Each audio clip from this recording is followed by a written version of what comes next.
রাতটা ছিল একদম সাধারণ। কারখানার মেঝেতে কিছু মানুষ শুয়েছিল, কারো পকেটে স্ত্রীর ছবি, কারো মাথায় সন্তানের স্কুল ফিস। এইভাবেই তারা প্রতিদিন ঘুমোতো।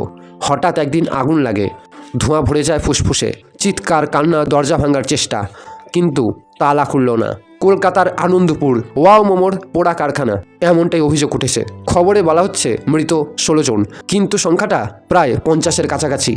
যেই খবর গোপন রাখা হচ্ছে, বলা হচ্ছে 30 জন নিখোঁজ। তাহলে বাকিরা গেল কোথায়?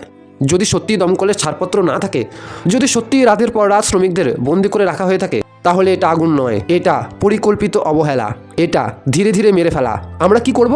দুদিন প্রতিবাদ করব, দুদিন চোখ ভেজাবো, দুদিন রাগ দেখাবো, তারপর আবার ওয়াও মোমো খাবো। কারণ ভুলে যাওয়াটাই আমাদের অভ্যাস।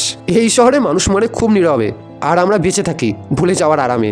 প্রশ্ন একটাই, আর কত লাশ হলে আমাদের বিবেক জাগবে? এই ঘটনায় প্রতিবাদ জানান। যারা আসল দোষী তাদের বিরুদ্ধে প্রতিবাদ করুন, তাদের যেন শাস্তি হয়। ভিডিওটি ভালো লেগে থাকলে অবশ্যই শেয়ার করুন এবং এই প্রতিবাদে সামিল হন।